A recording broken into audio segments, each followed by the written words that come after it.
여러분 안녕하십니까? 가장 빠른 종합뉴스 뉴스큐 시작합니다. 본격적인 선거운동 기간에 접어들면서 여야 지도부도 또 현장의 후보들도 긴장감이 역력합니다. 국민의힘은 여권의 악재를 정리해서 반등을 기대하고 있고 또 민주당은 낙관론을 경계하며 설화 단속에 나선 분위기입니다. YTN 여론조사도 펼쳐놓고 오늘은 최재성 전 수석과 함께 총선 전국 분석하겠습니다. 자유통일당이 비례대표 앞순번 공천을 대가로 거래를 시도했다는 의혹을 YTN이 연속 보도로 전해드리고 있는데요. 그간 공개되지 않은 추가 녹취록과 함께 지금까지 취재한 내용 사회부 기자와 알아봅니다. 네, 수요일 뉴스큐 국회로 먼저 가보겠습니다. 국민의힘 한동훈 비상대책위원장은 국회를 세종시로 완전히 이전하겠다는 공약을 발표했습니다. 민주당 이재명 대표 역시 오늘 충청권에서 기본사회 5대 공약을 발표하는 등 중원 표심을 공략하고 있습니다. 취재기자 연결합니다. 나혜인 기자. 네, 국회입니다. 네, 한동훈 비대위원장이 오늘 아침에 급히 기자회견을 열었죠? 네, 국민의힘 당사에서 기자회견을 자청한 한동훈 위원장은 4월 10일에 여의도 정치를 종식하겠다고 말했습니다. 국회를 완전히 세종시로 옮겨서 행정 비효율을 해소하고 국토 균형 발전과 지역 경제 활성화까지 3마리 토끼를 잡겠다고 공약했습니다. 세종을 정치 행정 수도로 완성하며 서울 여의도는 금융 문화 중심지로 개발하겠다고 약속했는데 서울과 충청 표심을 동시에 잡겠다는 전략으로 풀이됩니다. 국회의사당을 서울의 새로운 랜드마크로 시민들께 돌려드리고 여의도와 그 주변 등 서울의 개발 제한을 풀어서 서울의 개발을 적극적으로 추진하겠습니다. 총선을 딱 2주 앞두고 여당은 적지 않은 위기감을 느끼고 있습니다. 정치권에선 지금 수도권 판세와 조국혁신당의 돌풍이 계속된다면 범야권 정당이 개헌과 대통령 탄핵까지 가능한 200석을 가져갈 거란 관측까지 나오고 있습니다. 한동훈 위원장은 오전에 인천 일대를 돌면서 수도권 표심 공략에 나섰는데 후보들에게는 언행을 더 절제하자고 당부했습니다. 여당 내부에선 최근 여권발 악재가 대부분 대통령실에서 터져나왔다며 용산의 변화가 필요하다는 목소리가 꾸준히 나오고 있습니다. 장동혁 사무총장은 아침에 기자들과 만나 이런 상황을 대통령실도 예의주시하리라 생각한다고 말했습니다. 안철수 공동선대위원장은 SBS 라디오 인터뷰에서 의대생 증원 규모를 2,000명으로 고집해선 안 된다고 거듭 강조했습니다. 네, 민주당 이재명 대표는 충청 지역을 돌고 있죠. 네, 충북 충주에서 선대위 회의를 주재한 이재명 대표는 국가가 국민의 기본적인 삶을 보장하겠다며 기본사회 5대 정책을 발표했습니다. 정권이 무능해서 민생이 위태롭고 청년은 결혼하고 아이를 낳을 꿈도 꾸지 못하고 있다며 출생 기본소득과 월세 10,000원 임대주택, 또 국립대 무상교육 등을 공약했습니다. 우리의 경제력과 국가 역량이 이제 국민들의 기본적인 삶을 보장할 정도는 됐습니다. 탈락자를 구제하는 소극적 복지에서 누구나 탈락하지 않는 적극적 복지로 나아가야 합니다.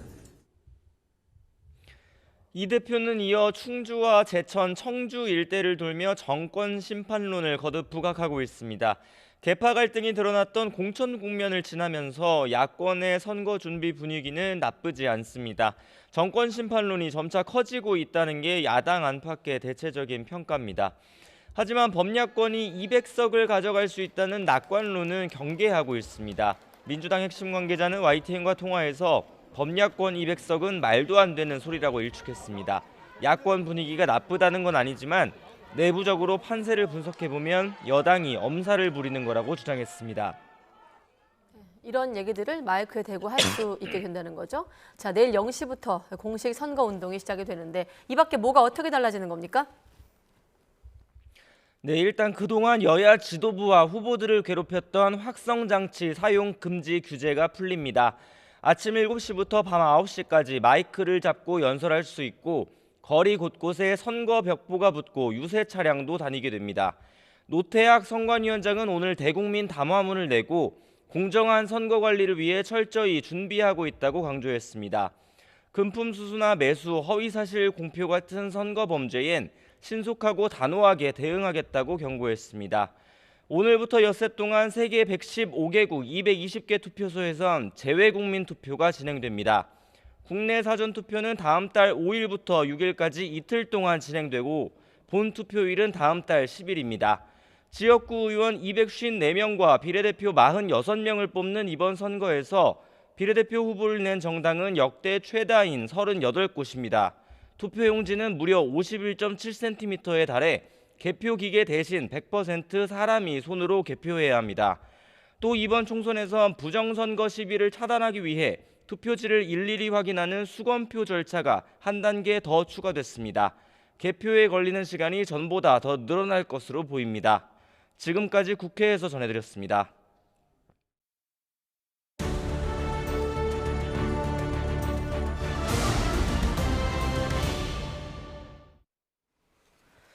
네, 4월 총선 관심적을 소개하기 위한 민심 2024 격전지를 가다 오늘은 서울 영등포 갑으로 가보겠습니다. 네, 현역 4선의 김영주 의원이 탈당해 여당 후보로 나서면서 민주당 최현일 후보와 맞붙게 됐는데 여기에 개혁신당 허은하 의원이 도전장을 냈습니다. 손효정 기자가 다녀왔습니다. 제가 나와 있는 곳은 서울 영등포 갑입니다. 당산역부터 물레 그리고 영등포역까지 일대로 한강과 맞닿아 있는 이번 선거의 최대 격전지 한강벨트에 속해 있습니다. 1인 가구부터 대단지 아파트까지 유권자층도 다양한데 현역 김영주 의원이 민주당을 탈당해 국민의힘으로 당적을 옮기면서 선거 구도에도 변수가 생겼습니다. 김 의원의 빈자리를 대신해 민주당에선 영등포 구청장을 지낸 최현일 후보가 나섰습니다. 구청장 시절 영등포역 일대를 재정비한 것과 주민들과의 소통 능력을 자신의 강점으로 꼽습니다. 민주당이었기 때문에 지지하고 있으니까 민주당 후보니까. 선거 때만 나오는 게 아니라 구석구석 다니는, 열심히 다니는 겸손한 정치인이 되겠습니다. 하위 의원 평가에 반발해 민주당을 떠난 김영주 후보는 이제 파란색이 아닌 붉은 옷을 입었습니다. 4선 가운데 비례대표를 제외하고 이곳에서 내리 3선을 하며 쌓인 지역 인지도가 무기인데 반려견 놀이터와 같은 생활 맞춤형 공약으로 승부수를 던졌습니다. 네, 이렇게 걸으시니까 운동하니까 좋네. 네, 그래. 네, 당 바꿔서도 찍어주세요. 그럼. 네, 네, 감사합니다. 진짜 보수를 내세운 개혁신당 허은하 후보도 전략 공천을 받아 선거 전에 뛰어들었습니다. 거대 양당에 실망한 민심의 틈새를 노려 새로운 선택지를 제시하겠다는 포부입니다. 이준석이 만든 당에서 나온 거예요. 저는 영등포에 출마를 했습니다. 네, 젊은 정당, 개혁신당 허은하. 영등포갑 유권자는 지난 19대 총선부터 3번 연속 민주당의 손을 들어줬지만 그전 2차례는 보수정당 후보가 승리했습니다. 보수와 진보가 승패를 주고받는 스윙 선거구인 겁니다. 지난 대통령 선거와 지방 선거에서는 국민의힘이 민주당을 앞질렀습니다. 특정 당세보단 인물론과 선거 구도가 당락을 결정했다고 분석할 수 있습니다. 특히 영등포갑은 준공업지역 규제 등으로 다른 한강벨트 지역과 비교해 상대적으로 낙후됐다는 평가를 받습니다. 이 지역을 관통하는 영등포역 지상철도입니다. 땅 위에 있는 철도를 중심으로 북쪽은 개발이 진행되고 있지만 철도 남쪽은 비교적 개발이 더뎌지고 있는 상황입니다. 후보들이 당의 지원 사격을 받아 지역 수건 사업인 도시 정비 사업과 철도 지하화를 1호 공약으로 내세우며 정책 경쟁에 나선 이유입니다. 구도심 영등포를 발전시키겠다는 비전이었는데 그러한 성과와 비전을 가지고 이제 중앙 정치에서 영등포역이 서울역보다 먼저 개통을 했습니다. 지하화가 되면 학교도 들어올 수 있고 공원도 들어올 수 있고 주거 환경이 달라지고. 허은하 후보는 20, 30대 젊은 층을 겨냥한 주거 공약도 제시하며 차별화를 꾀했습니다. 주거 부분과 그리고 경제적인 부분과 문화적인 부분에 대한 고민을 했습니다. 스타벅스 가지 않아도, 그러니까 별다방 가지 않아도 그 안에서 모든 것을 이뤄낼 수 있는 그러한 곳을 만들고 싶다. 현역 의원의 당적 변경과 지역 재개발 이슈, 대안을 자처한 신당까지 변수가 맞물리면서 유권자들의 마음도 엇갈리고 있습니다. 그 사선을 민주당에서 하셨는데 박차고 나간 점이 상당히 안 좋게 보고 있습니다. 자기를 키워준 민주당을 배신한 것밖에 생각이 안 들기 때문에. 사선이야. 나라 잘 살기 위해서는 오케이야. 나 영등포 39에 살았는데 새로운 당이 나와야 될 때가 된 것 같기도 했고, 이런 시도 같은 건 되게 괜찮다고 생각해요. 국민들이 판단하시는 거니까. 3파전이 갈수록 치열해지는 가운데 오는 4월 10일 서울 영등포갑 유권자들의 선택에 이목이 쏠리고 있습니다. YTN 손유정입니다. 네, 이번에 대통령실로 가보겠습니다. 국민이 내는 줄도 모르고 부과돼 이른바 그림자 세금으로 불리던 부담금 32개가 전면 폐지 혹은 감면됩니다. 윤석열 대통령이 국무회의에서 지시한 지 2달 만인데요. 윤 대통령은 또 민생 활력을 높이기 위해서 중소기업에 42조 원을 공급한다고 밝혔습니다. 취재기자 연결합니다. 조은지 기자. 네, 용산 대통령실입니다. 네, 부담금 재검토 지시 올 초에 대통령이 언급한 적이 있는데 후속 조치가 나온 건가요? 네, 윤석열 대통령은 지난 1월 16일 국무회의에서 모든 부담금을 원점에서 재검토하라고 각 부처에 지시했습니다. 그리고 70여일 정부는 약 24조 6천억 원 규모의 부담금 91개를 모두 검토해서 그 정비 계획을 확정했습니다. 윤 대통령은 18개 부담금은 폐지하고 당장 없앨 수 없는 부담금 14개는 금액을 줄여서 국민 부담을 덜어드리겠다고 말했습니다. 영화를 볼 때마다 표값의 3%씩 내던 부담금 약 500원 정도인데 이게 일단 없어지고요. 기업에 지우던 폐기물 부담금 대상에서 껌을 빼기로 했습니다. 또 해외여행을 갈 때마다 항공권에 포함돼 있던 출국 납부금은 11,000원에서 7,000원으로 내립니다. 전기요금의 3.7% 부과되는 전력산업기반기금 부담금은 단계적으로 요율을 1%포인트 인하합니다. 4인 가구 평균 사용량 기준으로 매년 8,000원 전기료를 줄일 수 있다고 정부는 설명했습니다. 결국 국민 건강이나 환경 보전 등의 부담금을 제외한 32개 부담금이 폐지 혹은 감면되는 건데요. 이는 부담금 관리기본법 도입 22년 만의 일입니다. 윤 대통령은 이게 국민 세금 부담으로 전가되지 않도록 부담금 추진 사업 지출 구조를 효율화하고 동시에 꼭 필요한 산업은 일반 회계를 활용해서 차질 없이 지원하도록 하겠다고 설명했습니다. 부담금 징수 규모는 2002년 7조 4천억 원에서 20년이 지난 올해 24조 6천억으로 3배 이상 늘었습니다. 역대 어느 정부도 추진하지 못했던 과감하고 획기적인 수준으로 국민과 기업에게 부담을 주는 부담금을 정비할 것입니다. 네, 또 경제 활력을 위한 조치도 나왔죠.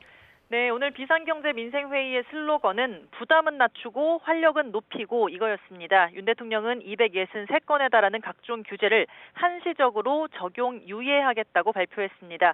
박근혜 정부 이후 8년 만에 부활한 건데요. 특히 기업의 투자와 성장을 가로막는 입지와 시설 관련 규제를 속히 걷어내겠다고 했습니다.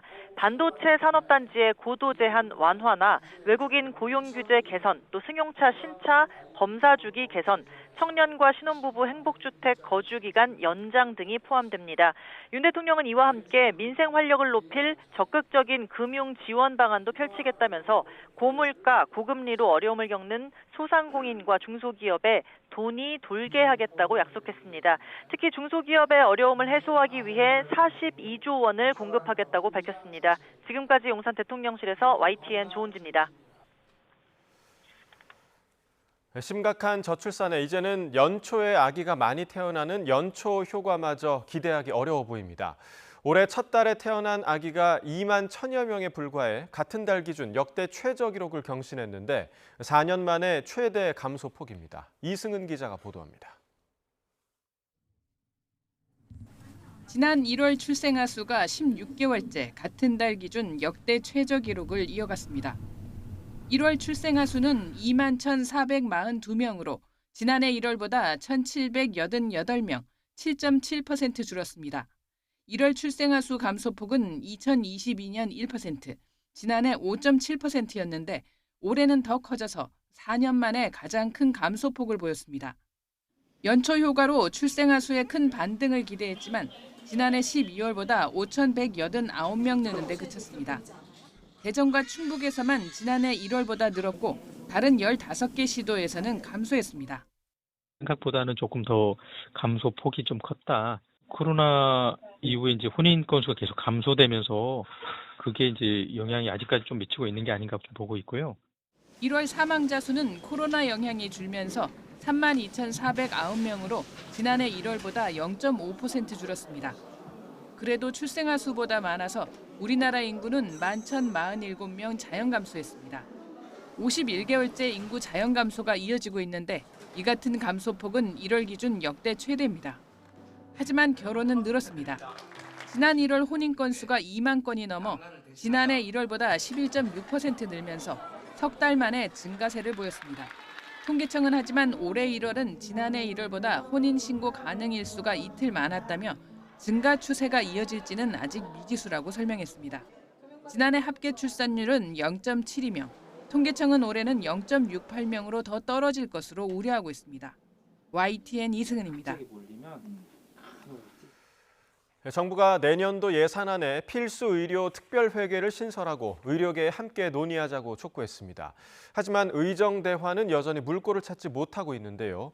의료계가 2,000명 증원 철회를 요구하고 있지만 2,000명 증원 준비는 일정대로 진행되는 모습입니다. 취재기자 연결해서 자세한 상황 알아보겠습니다. 김연아 기자.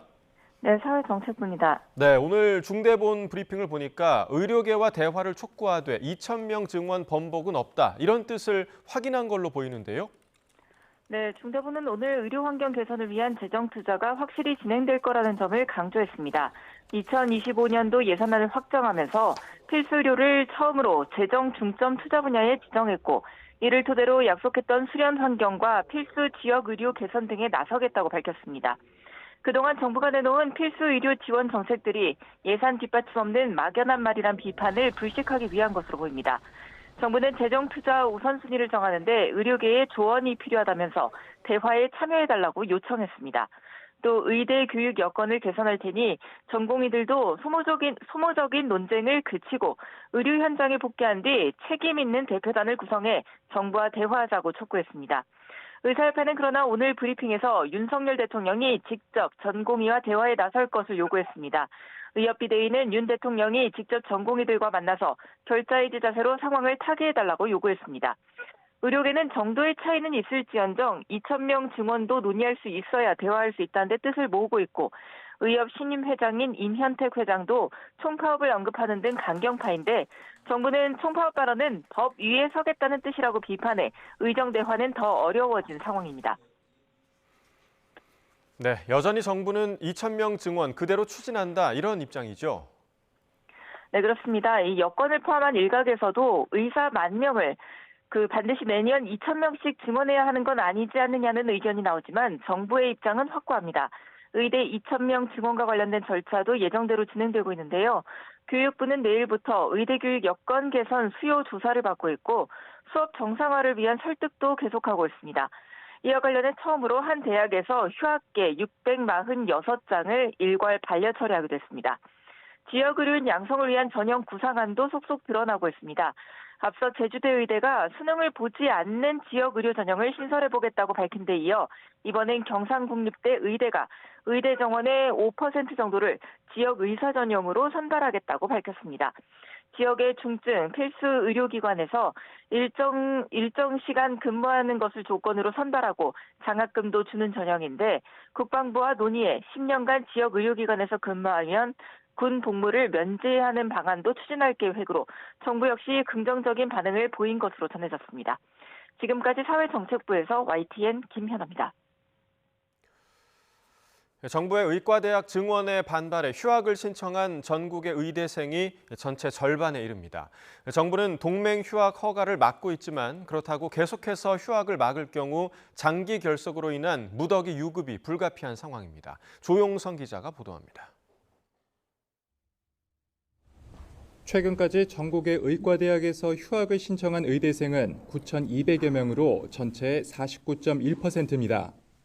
학부모 동의와 학과장 서명 등 학칙에 따른 절차를 지켜 유효 휴학계를 낸 학생이 전체 절반에 육박하는 겁니다. 하지만 교육부는 동맹 휴학은 휴학 사유가 될 수 없다며 허가하지 말라는 입장을 고수하고 있습니다. 대학들은 일단 개강을 미루거나 아예 결석으로 처리하면서 버티고는 있지만 마냥 기다릴 수도 없는 상황. 우리 의과대학 학생들이나 전공의가 복귀를 하려고 그러면 제가 보기에는 조금만 거라도 좀 명분이 주어졌으면 좋겠는데. 의대 대부분은 학칙상 한 과목 수업 일수의 3분의 1 또는 4분의 1 이상 결석하면 F학점을 주고 F학점을 받은 학생은 유급 처리합니다. 그렇다고 개강을 마냥 미룰 수도 없기에 학생들 복귀를 호소하는 것밖에 방법이 없습니다. 국민의 생명을 지키는 의료인이 되겠다는 다짐을 지키기 위해 여러분을 기다리고 있는 배움의 장으로 이번 주까지 반드시 돌아와 학업에 전념하기를 간곡히 고소드립니다. 학생들이 휴학 처리가 아닌 유급 처리될 경우 학기를 다닌 것으로 보기 때문에 이미 낸 등록금은 돌려받지 못합니다. 무더기 유급 위기에 놓인 의대생들은 대학 측을 상대로 휴학계 수리를 요청하는 동시에 수리하지 않는 대학에 대해서는 행정소송에 나서겠다고 밝혔습니다. YTN 조용성입니다.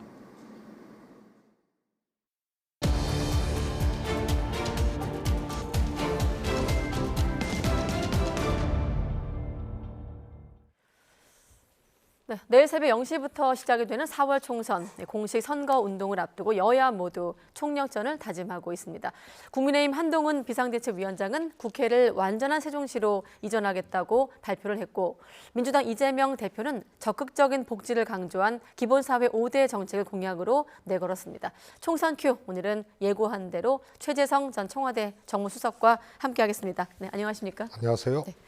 2주 전에 이 시간 나오셔서 이종섭, 도태우 논란으로 한동훈 위원장의 특수성이 없어졌다 이렇게 말씀하셨거든요. 그 사이 한 2주가 흘렀고 이를테면 윤한 갈등 2라운드까지 이제 왔다가 어느 정도 좀 수습된 국면인데 어떻게 평가하십니까? 우선은 그 집권 여당은 선거를 치를 때 또 뭐 평시에도 마찬가지죠. 정책을 중심으로 국정 지원론을 국민들께 요청을 하고 이게 아주 정상적인 모습이거든요. 그런데 한동훈 비대위원장이 비대위원장 작년 12월에 되고 벌써 이제 3개월 지났는데요. 오히려 이제 공세적이고 비정책적인 그런 모습들을 주로 보여왔거든요. 그래서 그런 것이 이제 정책 공약을 내더라도 조금 늦었다. 또 기존의 공세적인 어떤 이미지하고 좀 잘 안 맞는 이런 거라서 오히려 이제 최근 상황과 관련돼서 조금 다급해진 것이 아니냐, 급조된 것이 아니냐, 뭐 이런 이제 지적이 있을 수 있고요. 지금 이제 소위 이제 총선 판세가 요동치면서 조금 두 가지 특징이 이제 나타나는 것 같아요. 하나는 보수를 다시 집결시키기 위한 어떻게 보면은 퇴행적 행보거든요. 다시 말해서 중원으로 나가고 중도 확장을 하고 이러면서 국민의힘 총선 승리의 하나의 이제 그 행보라든가 이런 것들이 지금 이제 막 진행이 돼야 되는데 오히려 거꾸로 이제 박근혜 대통령과 회동을 한다든가 이런 것들이 조금 최근에 출렁이는 총선판에서 굉장히 위기감을 느낀 그런 행보 아닌가. 대구 지지율도 막 출렁거리고 있거든요. 그 다음에 이제 정책 공약을 비로소 이렇게 내놓는 것도 그와 연관된 것이 아닌가. 그래서 이런 이제 특징적 요소가 선거에 돌입하면서 나타난 것이다 이렇게 보고 있습니다. 박근혜 전 대통령 예방을 포함해서 보수 집권을 위해서 퇴행적 행보. 급조된 것이다. 그렇죠. 총선 승리를 위해서는요. 원래 이제 집토끼 단속을 하고 그 다음에 이제 확장적으로 유권자 공략을 해야 되는데 지금은 이제 총선 13일 남았단 말이에요. 내일이 이제 시작이니까. 그러면은 결국은 다시 보수 텃밭을 뭔가 다시 보듬어야 될, 집결시켜야 될 이유가 발생한 거죠. 그게 최근에 PK는 물론이고 TK 지지율도 굉장히 출렁이고 있는 이런 상황과 무관치 않다. 그러면 근본적 에너지를 상실하고 그 다음 중도 확장이라든가 중원 확장이 불가능한데 선거 스케줄로 봤을 때는 매우 늦은 거죠. 그만큼 이제 위기감을 반영한 이제 행보다. 그래서 조금 이렇게 퇴행적이고 궁예주책 같은 그런 총선 캠페인, 총선 동선 이런 것을 보이고 있다. 이렇게. 궁여직책 같은 총선 행보다. 자, 그러면 이건 어떻습니까? 국회 완전한 세종시 이전, 뭐 충청 민심, 서울 표심까지 좀 공략하는 거다 이런 전략인데요, 대체적으로. 같은 맥락에서 보여질 수 있는데요. 우선 이제 두 가지 장면이 있어요. 먼저 윤석열 대통령이 지난 대선 때 관련된 공약을 했거든요. 대통령 집무실, 그다음에 분원 성격이지만 세종의사당 이걸 빨리 추진하겠다. 근데 이게 조금 속도가 늦고 있어요. 네. 그다음에 국무회의 매주 격주로 한 번씩 하겠다 그랬는데 이거 안 지켜지고 있거든요. 그다음에 또 하나는 민주당에서 완전 이전을 주장을 하고 추진을 했다가 국민의힘이 소위 말해서 반대했다 그래야죠. 그래서 사실 세종의사당이라는 분원 형태로 진행이 돼서 예정대로라면 2027년 완공인데 두 가지 문제가 발생을 합니다. 첫 번째로 국민의힘이 그 반대했던 논거 중에 하나가 이거는 사실상의 수도 이전과 같으니까 헌법 개정이 필요하다. 그래서 분원 형태로 세종의사당 이렇게 귀착이 됐던 건데 그럼 이 문제 어떻게 할 것이냐. 그럼 최소한 지금 국민의힘 비대위원장이잖아요. 총선 공약이라는 게 국민의힘 공약 아니에요. 그러면은 이 문제에 대해서 한동훈 위원장이 먼저 짚어주고 이 최소한 이 문제를 해결하기 위해서 자신들이 주장했던 개헌 문제나 이런 등등을 해결하기 위해서 어떻게 해야 된다. 그다음에 지금 이미 의사당 분원이 진행 중이기 때문에 이 계획 수정을 어떻게 해야 되는데 이런 일종의 걸림돌이 된 것에 대한 해결대안, 로드맵 이런 것까지 같이 제시를 해야 되는데 그냥 이렇게 해놓으니까 이것에 대한 어떤 신뢰성 이런 것들이 조금 의심이 될 수밖에 없다 이런 거고요. 그다음에 또 하나는 두 가지 워딩이 굉장히 조금 지적하고 싶은 건데요. 신뢰와 대화의 정치를 복원하겠다. 국회의사당으로. 이거는 지역 균형 발전이라든가 예를 들어서 서울의 이제 과밀이라든가 이런 것들을 조금 다른 정책적 차원에서 풀어나가는 것이 의사당 이전 문제라고 한다면 신뢰의 정치나 대화의 정치 복원은 그거는 이제 정치문의 또 다른 문제거든요. 이걸 여기다 갖다 붙인 거. 그다음에 의사당 떠난 다음에 역시 개발 공약을 했다는 거. 이런 것들이 조금 이렇게 뭐라 그럴까요? 준비되고 조금 이렇게 수준 있는 그런 정책 제시는 아니다. 이렇게 판단이 됩니다. 네, 지금 아까 말씀하셨다시피 수도권 후보는 물론이고 TK 안에서도 지금 용산 책임론이 터져 나올 만큼 여당의 어떤 위기론이 좀 번지고 있습니다. 그렇다 보니 또 한동훈 원톱 체제에 대한 또 한계론이 부상하고 있거든요. 여기에 인요한 전 혁신위원장 선임이 됐는데 비례위성 정당 선대위원장으로 효과가 좀 있을까요? 저는 첫 단추를 잘못 깼다고 이제 민주당은 3톱 선대위원장, 국민의힘은 한동훈 원톱 선대위원장 체제였잖아요. 그런데 한계가 있었거든요, 애당초. 정권 심판론 혹은 정권 교체론이 비등한 상황에서 대통령이 조금 빠지고 대통령과 조금 함께 왔지만 결이 다른 한동훈 비대위원장 모습을 사실은 연출을 많이 했어요. 그런데 원톱 선대위인데 소위 말해서 공동선대위 체제로 가야 검사 출신 대통령과 비대위원장, 그런데 국민들의 비등한 정관심판론 이것을 보완할 수 있는 인물, 그다음에 예를 들어서 유승민 의원처럼 당내의 역학관계나 이런 데에서 통합적으로 또 이 선대위를 끌어나가면서 효과를 볼 수 있는 인물. 그래서 보완적, 통합적, 그다음에 전략적 선대위 구성이 돼야 되는데 원톱 선대위는 그때 상황에서는 잘 나가던 때였어요. 지지율이라든가 총선 판세라든가 이런 것들이. 그러니까 이런 것을 좀 숙고하지 못하고 굉장히 조금 뭐라 그럴까요, 위기에 약하고 상황 관리가 어려운 그런 선대위를 출범시켰고 지금 그 상황에 맞닥뜨려 놓으니까 뒤늦게 이제 이뇨한 선대위원장, 그다음에 유승민 의원 필요성 거론 뭐 이런 것까지 나오게 돼서요.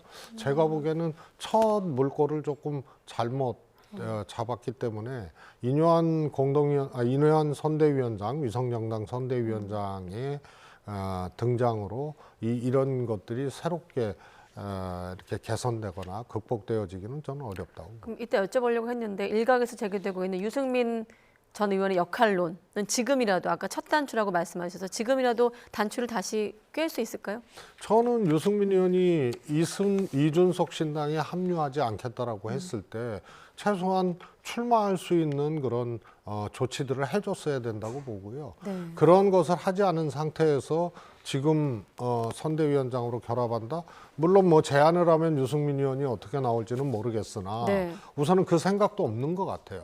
그거는 유승민 의원이라는 정치적 존재가 적어도 윤석열 대통령부터 국민의힘 주류까지 소위 말해서 제거의 대상이지 네. 함께 조력할 수 있는 그런 파트너는 아니다. 이렇게 보여지고 있기 때문에 이런 위기 상황에서도 선을 긋고 있는 유승민 선대위원장에 대해서는 선을 긋고 있는 모습이죠. 네, 마침 YTN 또 여론조사 결과가 관련된 게 있습니다. 이를테면 용산발 리스크, 이종섭, 황상무 논란 관련해서 지지 정당이 결정을 좀 미쳤는가라는 설문조사 결과가 있는데 한번 좀 보여주시고 영향이 있었다, 그러니까 38%, 없었다, 52%로 나오고 있습니다. 다시 한번 정리해 보면 아까 연장인데 여당 후보들은 특히 뭐 수도권을 중심으로 이종섭 대사 논란, 또 최근 대파 875원 논란, 또 의대 증원 이슈까지 포함해서 이걸 용산발 악재 이렇게 규정을 하고 있는데 이렇다 보니 TK 후보조차도 대통령이 좀 나서서 해명해야 되는 거 아닌가라는 목소리까지 나오고 있거든요. 우선은요. 네. 갑자기 정권 견제론, 정권 심판론이 등장한 게 아니잖아요. 사실은 역대 대통령 누구에게도 찾아볼 수 없는 낮은 지지율이 장기적으로 고착화돼 있는 그런 상황이잖아요. 네. 그러니까 어찌 보면은 윤석열 대통령 경우처럼 집권하자마자부터 견제론 이런 것들이 나온 것은 굉장히 이제 드문 경우거든요. 그래서 국민들 또 유권자의 의식 속에는 잠재돼 있는 거예요. 네. 정권 견제, 정권 심판이. 그런데 이것이 이제 총선 과정이라는 새로운 환경 속에서 민주당 공천 충돌도 있었고 이러면서 이 잠재돼 있는 것에 그야말로 이걸 끄집어낸 어떻게 보면은 이제 이 불씨를 살려버린 네. 그런 휘발성 있는 것이 이종섭 대사 임명과 황상무 수석 발언이거든요. 네. 핵할 발언. 그래서 그것이 기름을 분 거예요. 그러니까 저 수치는 굉장히 주목할 만한 것이 조금 유형은 다르지만 선거 때 지지 정당을 혹은 지지 후보를 바꿀 의향이 있느냐 그러면 이맘때쯤 되면은 그게 20% 넘기가 어려워요.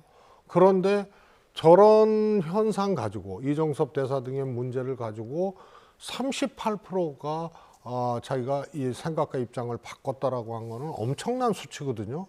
그래서 저것이 정권 심판론에 기름을 분 거다. 그런데 이런 겁니다. 네. 말실수라든가 혹은 후보를 잘못 공천해서 공천 취소를 한다든가 혹은 또 공천 과정에서 충돌이 발생했다든가 이런 네. 것은 사과하거나 후보를 사퇴시키거나 아니면은 공천 끝나고 후보 등록해서 총선 체제로 가게 되면 지나간 일이 돼버리는 건데 물론 그걸로도 유권자들 평가가 강력하게 내려지는 잣대가 될 수도 있습니다만 네. 그런데 정권 견제론, 정권 심판론은 그게 더 이것이 이제 불살라지고 더 타오르게 되면은 이거는 사과해서 될 일도 아니고 또 이것을 해법이 없는 거예요.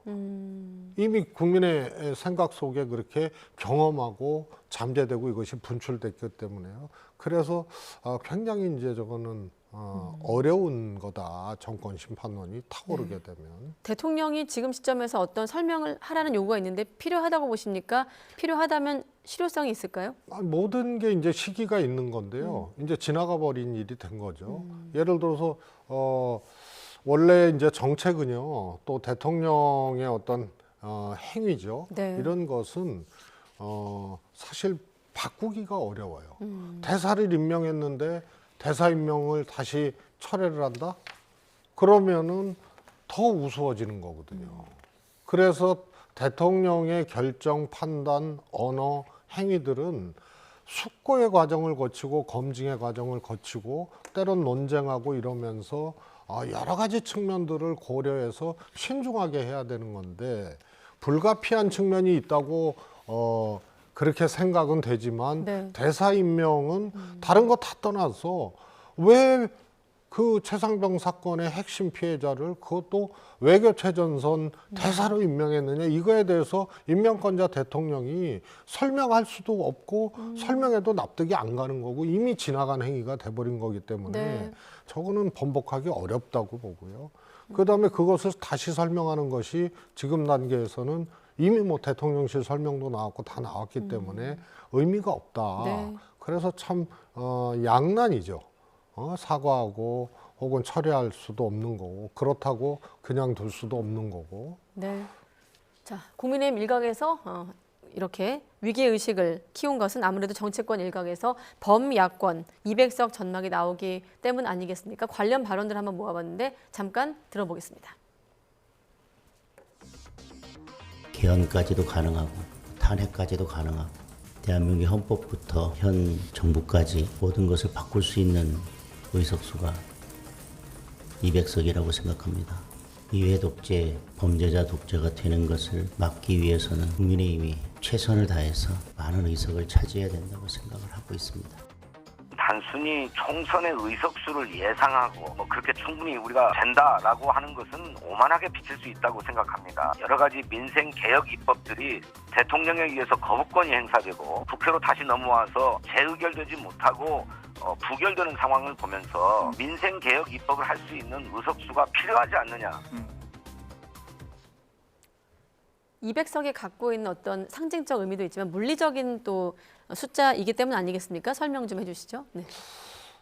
이제 헌법으로 따지면은 이제 개헌선 또 소수당은 개헌 저지선 네. 이렇게 되는 거고요. 근데 국민들에게 익숙한 장면이 대통령의 재의권 남발이 있었거든요. 네. 그래서 재의권에도 불구하고 제의를 해서 가결시키는 요것도 개헌선하고 일치를 하잖아요. 네. 그래서 이제 예를 들어서 뭐 특검으로 따지면 특검에 대해서 통과됐는데 제의했다. 그러면은 다시 제의를 해서 가결시켜서 통과시킬 수 있는 게 개헌선하고 똑같거든요. 네. 그래서 집권 여당이 어떻게 보면 개헌 저지선, 특검 저지선 이런 것을 지금 호소하게 되는 그런 상황까지 온 거죠. 장동혁 사무총장 멘트를 네. 봐도요. 그래서 그것이 갖고 있는 의미는 굉장히 폭발적인데 그렇게 가기는 어려울 거예요. 특정 정당이 뭐 200석을 한다거나 뭐 이런 것들은 어려운 상황이고. 범야권 200석은 어떻습니까? 저는 그것도 쉽지 않다고 봅니다. 그래도 아무리 정권 심판론이 이제 세도 적어도 TK, PK 기본적인 정치 구도, 유권자 구도, 지역 구도가 있기 때문에 네. 제가 보기에는 200석, 범야권 200석 이런 것은 쉽지 않은 거다. 네, 알겠습니다. 자, 민주당 앞에 좀 길어져서 뒤에가 좀 갈 길이 먼데 서둘러 가겠습니다. 자, 임종석 전 실장이 내일 전현희 후보 지원 유세에 나설 예정이다 보니 임종석 전 실장과 이재명 대표 만남도 관심이거든요. 좀 어떤 모습이 연출되고 이 장면은 좀 이 총선 국면에서 어떤 상징성이 있을까요? 그 임종석 실장이 백의종군을 얘기를 했잖아요. 네. 그러니까 전현희 후보 임종석 전 실장이 출마하고자 했고 과거에 의원을 했던 지역이기 때문에 백의종군하는 임종석 실장이 이 전현희 의원을 지원하지 않는다. 그거는 좀 맞지 않는 얘기니까 당연히 가야 되고요. 네. 그다음에 저 지역은 또 이재명 대표 입장에서도 반드시 가야 되는 그런 지역이기 때문에 자연스럽게 이제 만남이 되는 거고요. 전현희 후보를 가운데 두고 손까지 지켜드는 그런 상황이 이제 나오게 됨으로써 세 사람이. 그렇죠. 총선 과정에서 이런저런 이제 공천 두고 이런저런 얘기들이 그 장면으로 일단은 마무리되는 거다. 이렇게 보고요. 좀 통합적 내지는 좀 긍정적으로 마무리되는 그런 장면이 그러면- 내일 이제 전현희원 네. 출정식에서 나오게 된다 이렇게 보죠. 세 사람이 손만 치켜 세울까 아니면 어떤 메시지도 나올까요? 메시지는 각각 이제 격려 말씀이라든가 이런 것을 하면서 네. 각각 할 건데요. 이게 무슨 뭐 협상이나 타결이나 이런 형태의 것이 아니기 때문에 각각의 메시지는 있을지언정 무슨 함께 뭘 하겠다 이런 이제 어떻게 보면 합의 내지는 뭐 이런 류의 메시지는 있을 수가 없는 거죠. 그렇군요. 자, 민주당 최근 어떤 분위기가 좀 바뀌면서 낙관론을 좀 경계하면서 동시에 또 설화 단속에 촉각을 곤두세우고 있는데 이재명 대표가 또 설화 논란을 일으켰거든요. 그러니까 윤석열 정권을 비판하다가 재혼 가정을 좀 비하하는 표현을 쓰면서 논란인데 총선을 앞둔 시점 이제 14일 정도 앞둔 시점이다 보니 말조심을 좀 해야 된다 이런 경계론이 확산하는 분위기인데 수석님은 어떻게 보십니까? 이제 총선까지 이제 오늘 빼고 네. 이제 내일부터 13일 이제 경주가 들어가는데 격전에 이제 들어가게 되는데요. 나올 수 있는 것이 소위 말해서 의미 있는 후보의 과거사, 네. 과거 막말 이런 것이 생각지도 못한 데서 이제 나올 수 있고요. 그 다음에 하나는 대표 리스크입니다. 대표들은 24시간 노출돼 있고 전국을 다 다녀야 되고 그러기 때문에 뭐 대통령까지 포함한다면 각 정치 세력 정당의 리더 리스크 네. 이것이 이제 남아 있는 거죠. 그래서 원체 총선이라는 것이 예민하고 힘들고 대표 입장에서는 매일 정말로 엄청난 일정을 소화해야 되는 네. 그런 상황이기 때문에 맥락은 제가 보기에는 아무 문제가 없어요. 그러나 단어나 어휘 선택의 문제 이런 것들이 정교하지 못할 수밖에 없는 상황으로 이미 들어간 거예요.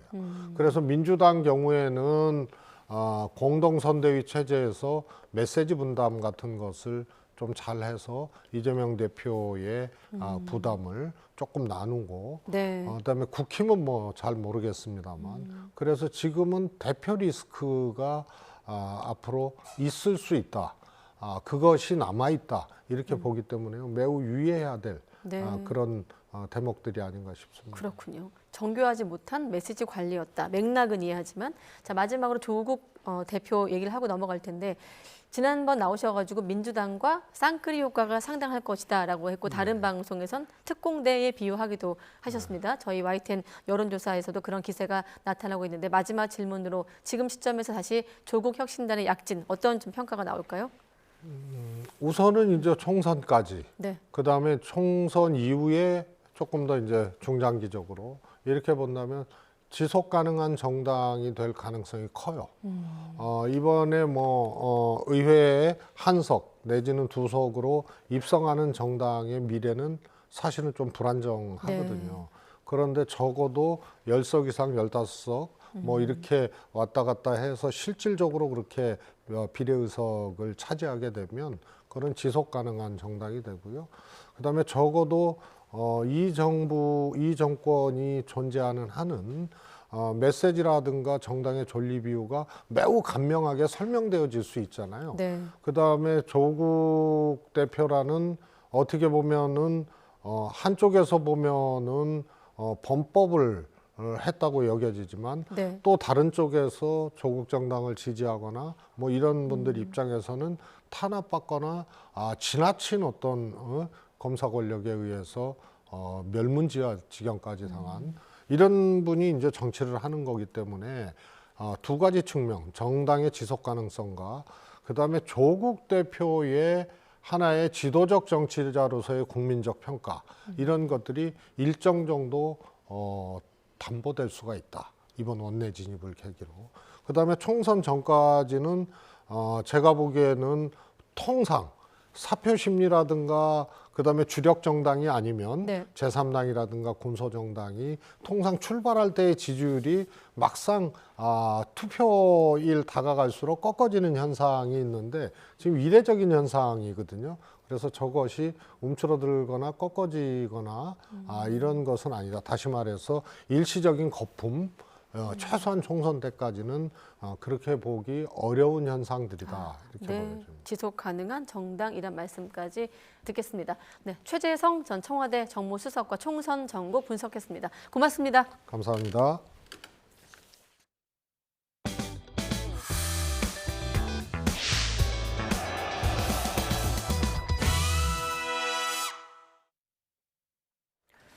김건희 여사 명품 가방 수수 의혹을 조사하고 있는 국민권익위원회가 사건 처리 기간을 연장한 것으로 나타났습니다.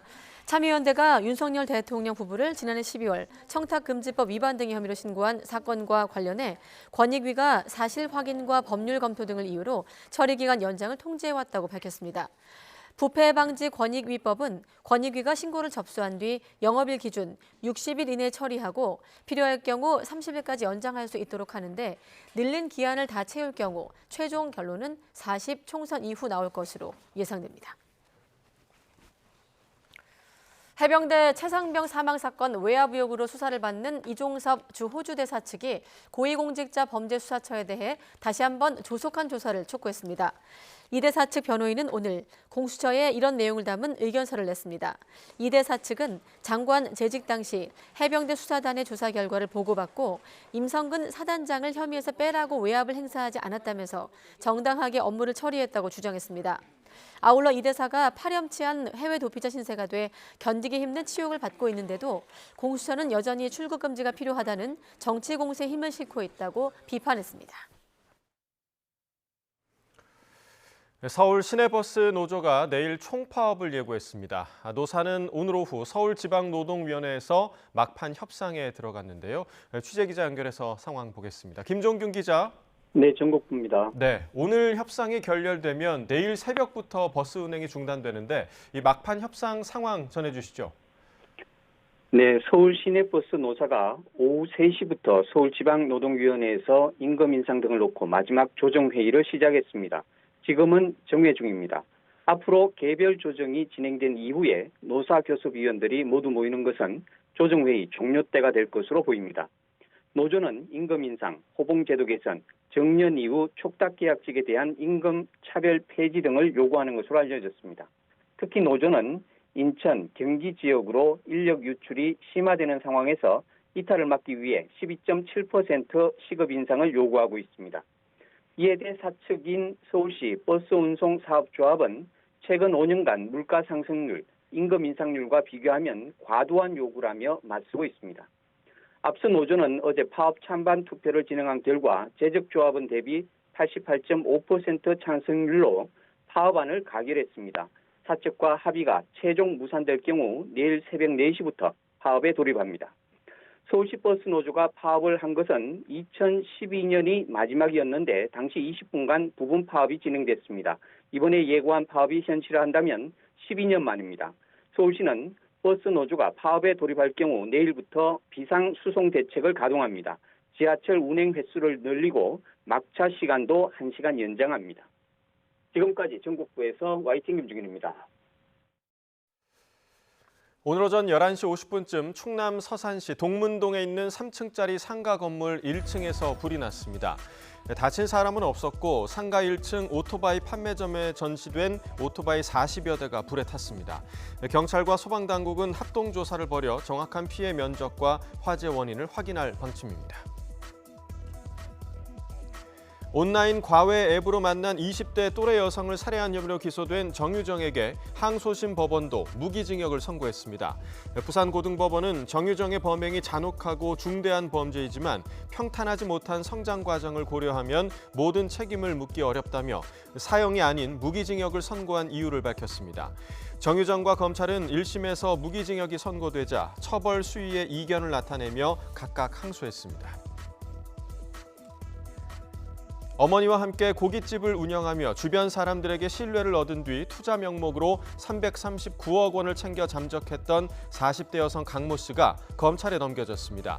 강 씨는 어머니인 60대 안모 씨와 함께 지난 2008년부터 15년간 서울 마포구에서 고깃집을 운영하면서 이웃 상인이나 종업원 등 16명에게서 투자로 돈을 불려주겠다며 339억 원을 받아 가로챈 혐의를 받습니다.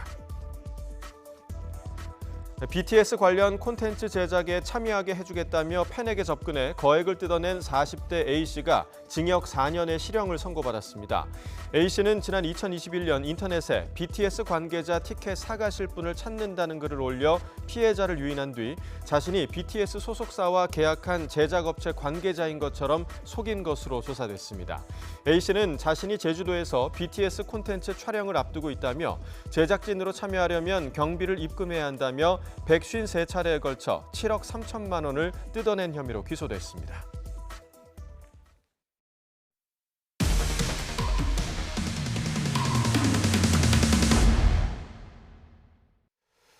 지인들과 도박판을 벌여 돈을 싹쓸이한 현직 치과 의사가 수사를 받고 있습니다. 특수 제작된 카드와 렌즈를 이용했다가 현장에서 지인들에게 덜미를 잡혔습니다. 윤웅성 기자의 보도입니다. 카드와 현금이 탁자 위에 널브러져 있습니다. 도박판이 벌어지고 있는 현장입니다. 갑자기 한 남성 주위로 사람들이 모여들더니 속임수를 썼는지 추궁하기 시작합니다. 너무하잖아. 자, 내가 돈 좀 땄다고. 해봐. 여기 렌즈 있습니다. 뭘 렌즈가 있어? 렌즈 하나. 봐봐, 렌즈 하나 나왔습니다. 강하게 부인하던 남성. 그런데 눈에서 검붉은 렌즈가 나옵니다. 카드에 대해서도 검증에 들어갑니다. 이거 하트요. 봐봐, 맞나? 맞네. 맞지? 지인이 미리 준비한 특수안경으로 살펴보니 카드 뒷면에 표시가 훤히 드러나 어떤 카드인지 쉽게 알 수 있습니다. 이를 근거로 지인들은 이 남성이 특수 제작된 렌즈와 카드로 사기 도박을 했다고 판단했습니다. 유독 치과의사 A씨만 판돈을 쓸어가자 의심 끝에 덜미를 잡은 겁니다. 이 사람은 10번 하면 9번을 타요. 그 사람이 원하는 대로 카드가 다 맞아가는 거죠. 도박을 함께한 10여 명은 이상하리만치 A씨가 승률이 높았지만 고소득자인 치과의사가 설마 사기를 칠까 처음엔 의심도 못했습니다. 어느 누구도 거기 있는 사람 중에 한 명이라도 의심을 못했죠. 지위도 있고 하니까요. 자기 뭐 주식해갖고 한 5억 있는데 오늘 뭐 500만 원 손해받고 그냥 그 사람은 막 1, 2천만 원은 그냥 재미로 이렇게 생각하는 줄 알았지. 또 다른 피해자 역시 승부 조작이 있을 줄은 상상도 못했습니다. 치과 의사니까 아무래도 얘가 공부를 많이 해서 똑똑한가? 어떻게 이렇게 잘하지? 이런 생각을 했죠. 이들은 A씨가 이렇게 2021년 초부터 1년여 동안 쓸어간 돈이 최소 7억 원에 달한다고 주장합니다. 피해자 일부가 A씨를 사기 도박 혐의로 경찰에 고소했고 현재는 검찰로 송치돼 특정경제범죄 가중처벌법상 사기 혐의로 수사가 진행 중입니다. 사기 도박으로 거액을 따다 적발되면 3년 이상의 징역형에 처할 수 있습니다. 하지만 수사가 2년 가까이 길어지면서 A씨는 평소처럼 치과를 운영하고 있습니다. 취재진은 입장을 묻기 위해 A씨를 찾아갔지만 상대편의 일방적인 주장이라며 답을 피했습니다. YTN 윤웅성입니다. 엔달러 환율이 오늘 도쿄 외환시장에서 한때 151.97엔까지 올라 1990년 7월 이후 거의 34년 만에 최고를 기록했습니다. 오늘 엔달러 환율은 오전 10시 이후 151.7엔대로 급등을 했고 이어 2022년 10월 기록했던 151.94엔을 넘어섰습니다. 일본의 중앙은행인 일본은행은 지난 19일 금리를 올리면서 마이너스 금리 정책을 종료했지만 엔화 가치는 일반적인 시장 예상과는 달리 오히려 하락했습니다. 니혼게이자이 신문은 엔화 매도에 대한 안도감이 커지면서 엔화 가치가 하락하고 있다고 분석했습니다. 정부가 앞으로 오피스텔도 주택 임대 관리 여부로 관리해 임차인에 대한 보호를 강화합니다. 국토교통부는 올해 국토교통규제개혁위원회에서 이런 내용의 규제 개선 과제 26건을 확정해 하반기 중에 관련 시행령을 개정하기로 했습니다. 지금까지는 일정 규모 이상의 단독, 공동주택만 주택임대관리업 등록이 의무였는데 앞으로 임대형 기숙사와 오피스텔도 주택임대관리업으로 등록하도록 바뀌게 됩니다.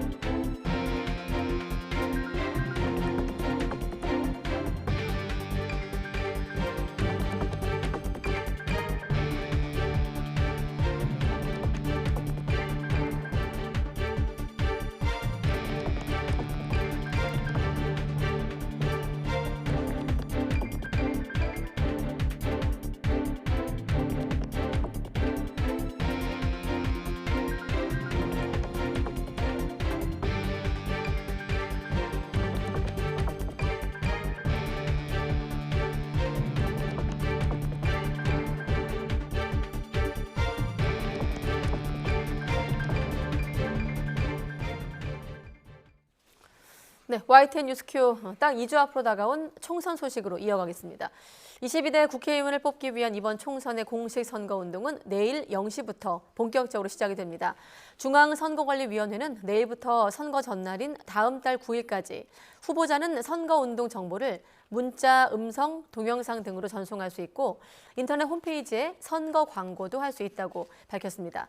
또 공개 장소에서 연설과 대담은 아침 7시부터 밤 11시까지 가능하고요. 확성장치의 경우 밤 9시까지만 사용할 수 있다고 설명했습니다. 선관위는 공정한 선거 관리도 거듭 다짐했는데 이어서 들어보겠습니다. 내일부터 제22대 국회의원을 뽑는 선거운동이 본격적으로 시작됩니다. 공정한 선거 관리를 위해 철저히 준비하고 있습니다. 사전 투표함 보관 장소 CCTV를 24시간 공개하고 개표 과정에 수검표 절차를 추가하여 투개표 과정의 투명성과 공정성을 더욱 높였습니다.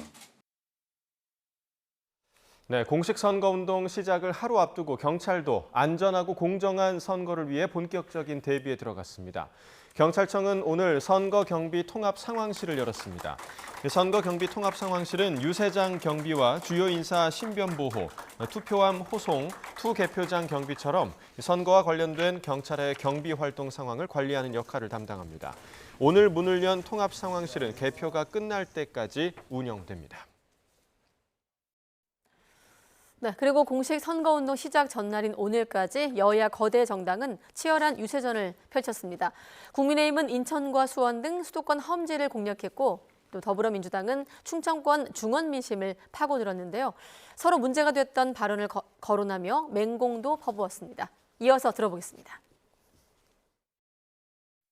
이재명 대표를 반면 교사 삼아주시기 바랍니다. 하루에 하나씩 정말 망언을 반복하고 있는데요. 어제는 정부가 의붓아버지 같다라는 정말 황당한 말을 했습니다. 대한민국의 재혼 가정이라든가 이런 많은 분들에게 정말 마음의 상처를 주는 얘기입니다. 그런데 대통령부터 공산 전체주의 저 교과서에서 들어보지도 못한 이상한 말인데 국민들을 분열과 대결로 몰아넣어요. 내 편만 챙겨. 저쪽 편은 다 밀어내요. 국민의힘이 뽑은 후보라는 사람이 한 뿌리가 875원이라 그런 거다. 오기잖아요. 오기지 않습니까? 국민을 뭘로 보는 겁니까? 네, 양당의 공약 대결도 치열합니다. 우선 국민의힘 한동훈 비대위원장은 국회의사당을 세종시로 완전히 이전을 해 여의도 정치를 종식하겠다고 공약했습니다. 한 위원장은 오늘 서울 여의도 당사에서 기자회견을 열어 국회의사당을 서울의 새로운 랜드마크로 시민들께 돌려드리겠다며 이같이 밝혔습니다. 이어 여의도와 그 주변 등의 개발 제한을 풀어 서울 개발을 적극 추진하고 기존의 국회 공간은 문화 금융 중심으로 만들겠다고 설명했습니다. 이재명 민주당 대표는 국민의 삶의 기본을 보장하는 사회를 만들겠다면서 기본사회 5대 정책을 총선 공약으로 제시했습니다. 이 대표는 오늘 충북 충주 현장 선거대책위 회의에서 정권의 무능으로 민생이 생사의 갈림길에 섰고 대한민국을 이대로 둘 수 없다며 이같이 밝혔습니다. 이와 함께 8세부터 17세까지 자녀 1인당 월 20만 원을 지급하고 0세부터 18세까지 매월 10만 원씩 펀드 계좌로 지급하는 출생 기본소득을 통해서 부모의 양육 부담을 덜고 자녀의 자립기반을 마련하겠다고 설명했습니다. 네, 이번에는 이른바 반윤 검사로 알려진 이성윤 후보가 출마한 전북 전주을 관련 소식인데요. 이성윤 후보가 자신의 공약인 김건희 종합특검을 김건희 여사 종합특검으로 바꿔서 방송 자막을 띄워도 되는지 제작진이 문의했다는 이유만으로 KBS 토론회에 불참했습니다. 보도에 김민성 기자입니다. 생방송으로 진행된 KBS 전주을 후보 토론회. 3당 후보가 초청 대상인데 정운천 국민의힘, 강성희 진보당 후보만 참여했습니다. 이성윤 더불어민주당 후보는 불참했습니다. 이 후보는 토론회 전에 KBS 제작진이 자신의 공약 김건희 종합특검에 여사라는 호칭을 넣어 방송하겠다고 통보했다며 언론이 선거에 개입한 공약 입틀막이라고 주장했습니다. 제가 KBS 토론에 참여하고 싶었고 준비도 많이 했습니다만은 저의 소신에 반했기 때문에 그런 가치 철학을 지켜야 한다고 생각했기 때문에 상대 후보들은 한 목소리로 비판했습니다. 강성희 후보는 핑계를 대며 토론도 못 나올 수준이면 윤석열 대통령 앞에 가면 고양이 앞에 쥐 신세가 될 게 뻔하다고. 김건희 여사라는 글자 하나로 토론회를 불참했는데 전 이것은 셀프 입틀막이라고 생각하고 전주 시민들은 귀틀막, 눈틀막을 당한 것이라고 생각합니다. 정운천 후보는 만약 여론조사 지지율이 낮았더라면 토론회에 계속 불참하며 시민들을 무시할 수 있었겠느냐고 꼬집었습니다. 언론에 화살을 돌리고 전주를 위해 준비되지 않는 후보라는 것을 숨기기 위해 토론회를 보이콧한 것으로밖에 볼 수 없습니다. 이와 관련해 KBS 전주총국은 애초 방송작가가 자막에 여사를 추가했으면 한다는 의견을 전했다가 16분 뒤 공약 자막을 아예 빼고 진행하겠다고 전달했을 뿐 여사 자막을 넣어 방송하겠다는 공식 통보를 한 게 아니라고 반박했습니다. 또 다른 후보가 비슷한 문구를 보냈더라도 수정 의견을 냈을 거라며 선거 방해나 선거 개입이 의심될 만한 일을 하지 않았다고 강조했습니다. 이성윤 후보는 예비 후보 때 2번, 경선 승리 후 2번을 더해 지금까지 모두 4차례 방송 토론회에 불참했습니다. 검증이 두려워 택한 도망이다. 언론의 선거 개입이다. 제각각 다른 말들이 오가는 선거판에서 판단은 유권자의 몫으로 남았습니다.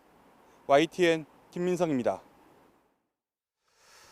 네, 제3지대 소식도 알아보겠습니다. 개혁신당은 경기 용인갑의 양양자 후보와 국민의힘 이원모 후보 간 단일화 가능성을 일축했습니다. 네, 천하람 공동총괄선대위원장은 오늘 국회에서 열린 당 최고위원회의 뒤 기자들과 만나 양 후보가 실제 단일화를 추진할 생각이 없다고 명확히 밝혔다며 이같이 말했습니다. 이어 이원모 후보와 유권자의 판단을 받아볼 의향이 있다는 양 후보의 한 유튜브 방송 언급에 대해서는 경력으로 승부하면 이길 수 있다는 걸 강조하기 위한 정치적 수사였다고 설명했습니다. 조국 혁신당은 검찰의 수사와 기소 기능 분리를 완성해 검찰을 공소 제기와 유지만 하는 기소청으로 전환하겠다는 공약을 내놨습니다. 조국 대표는 오늘 국회에서 기자회견을 열고 22대 국회에서 가장 먼저 검찰 개혁을 이뤄내겠다며 이같이 밝혔습니다. 또 윤석열 정부 들어 행정안전부에 설치된 경찰국을 폐지하고 수사권 개혁의 취지대로 경찰 수사의 전문성과 역량을 향상하겠다고도 했습니다.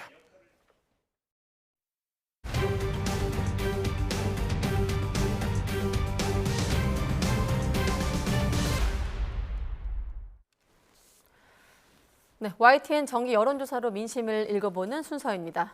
이종섭 주 호주 대사 또 황상무 전 대통령실 시민사회 수석을 둘러싼 논란이 다음 달 총선을 앞둔 표심에 영향을 줬는지 알아봤습니다. 네, 중도층의 절반가량이 지지 정당을 정하는 데 영향을 줬다고 답했는데요. 안윤학 기자가 보도합니다.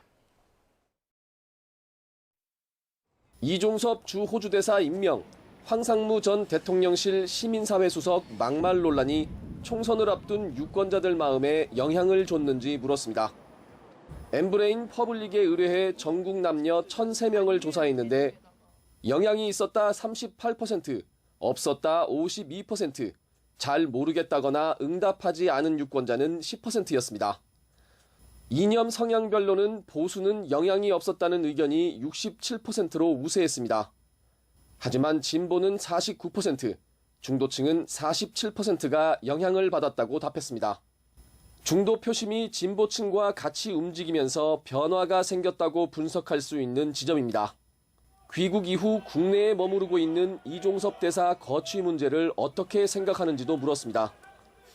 공수처의 수사 일정에 따라 조사받으면 된다는 유권자는 49%로 윤석열 대통령이 해임하거나 자진 사퇴해야 한다는 37%보다 많았습니다.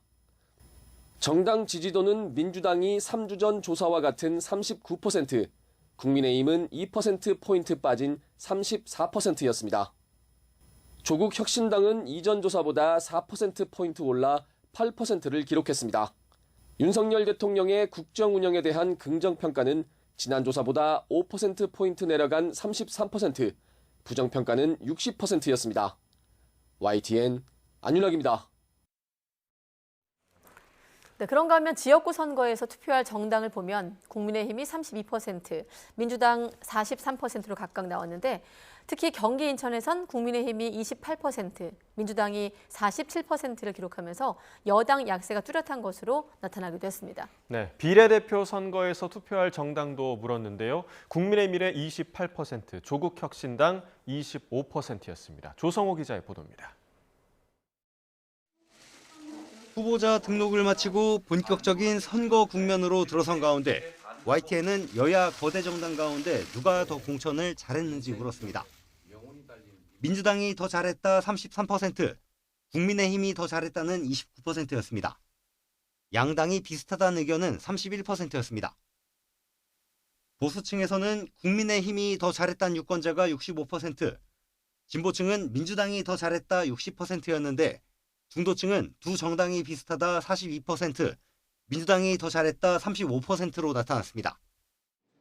다음 달 10일 총선에서 어느 정당의 지역구 후보에게 투표할지 물었습니다.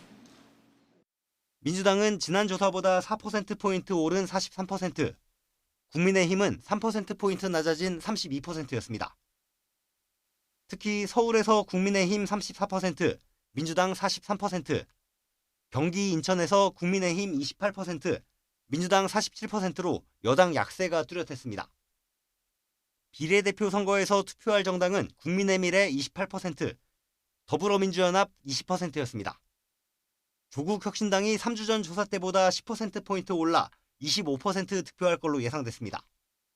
조국혁신당을 찍겠다고 한 유권자 53%는 지지하는 비례정당이 한 달 전과는 다르다고 답했습니다.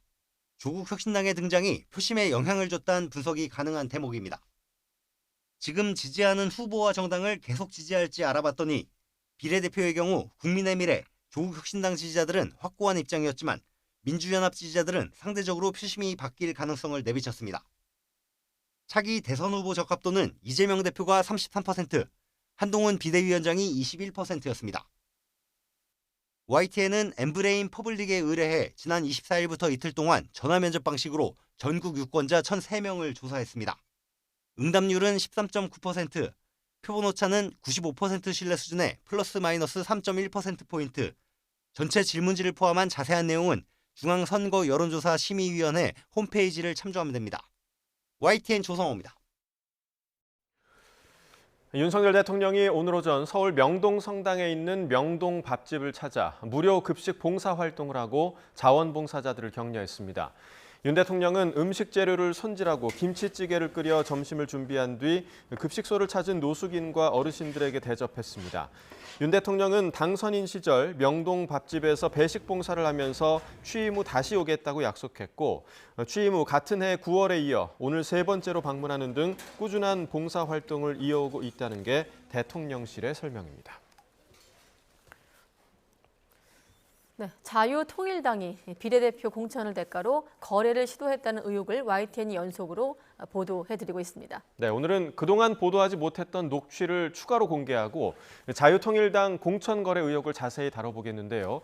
선관위가 사실 확인에 착수하고 철저한 수사를 촉구하는 목소리가 높아지는 가운데 자유통일당은 YTN을 경찰에 고소했습니다. 자, 이번 사건 처음부터 추적하고 있는 사회부 윤성훈 기자와 이야기 나눠봅니다. 어서 오십시오. 안녕하세요. 아무래도 좀 까다로운 취재였을 것 같은데 선거 앞두고 굉장히 의미 있는 사안인 만큼 차근차근 하나하나 질문을 해보겠습니다. 자, 먼저 자유통일당 측에서 YTN을 경찰에 고소했다고 들었거든요. 그럼 취재한 우리 윤성훈 기자도 포함되어 있는 겁니까? 네, YTN과 취재진인 저를 포함해 그 마포경찰서에 어제 명예훼손 혐의로 고소한 걸로 확인됐습니다. 예, 자 그러면 이 취재가 어떻게 시작이 된 건지 이 자유통일당 비례대표 공천 과정에서 불거진 거래 의혹, 그 사건 개요부터 좀 전해주시죠. 네, 우선 예비후보자 A씨는 지난달 26일 자유통일당 비례대표의 공천을 신청했습니다. A씨는 그 다음 날 열린 유동규 예비후보자 선거사무실 개소식에서 정광훈 목사에게 안수기도를 받았습니다. A씨 남편은 이때 안수기도 헌금 명목의 1억 원을 정광훈 목사 측에게 전달했다고 주장하고 있습니다. 사실상 공천 헌금 성격이었다는 겁니다. 그리고 이번 달 1일부터 비례대표 앞순번 공천을 대가로 한 수억억 원대 금전 논의를 김학성 공천관리위원장과 나눴다는 게 A씨 측 이야기입니다. 그간 공천 핵심 관계자로만 표현해왔는데 사안의 중대성을 고려해 실명과 직책을 공개하기로 했습니다. 김학성 공천관리위원장뿐 아니라 자유통일당 고문으로 사실상 당을 주도하고 있는 정광훈 목사도 이를 인지하고 관여한 구체적인 정황이 녹취에 담겨 있습니다. 네, 자 그럼 1억 원 수수 의혹부터 좀 살펴보겠습니다. 앞서 보도된 내용을 좀 봤더니 받았는지 안 받았는지 좀 명확한 답변을 못하고 있는 것 같거든요. 자, 자유통일당과 전광훈 고문의 답변은 무엇입니까?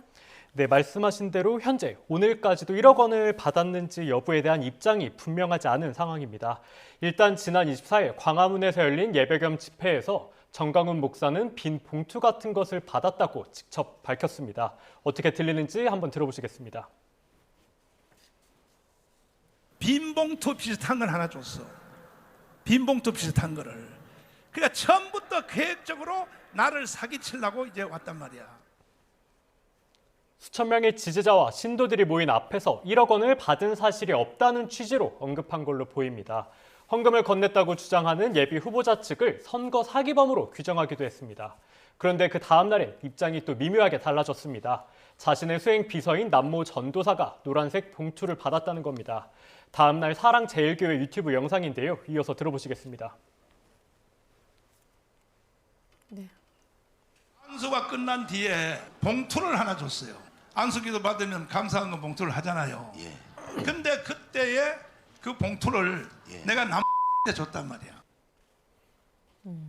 액수를 언급하지만 이번엔 빈 봉투라는 언급이 빠졌습니다. 무언가 받기는 했다는 취지로 들리는데 구체적인 액수는 언급하지 않는 상황입니다. 그러니까 아까 3월 24일 발언은 빈 봉투였는데 25일 발언은 그냥 봉투네요? 맞습니다. 하루 만에 이게 입장이 달라진 건데요. 네. 그래서 오늘 정광훈 목사와 자유통일당, 사랑제일교회 측에 헌금 수수가 사실인지 맞는다면 그 액수와 자금 성격은 어떻게 되는지 명확한 입장을 확인해달라고 요청했습니다.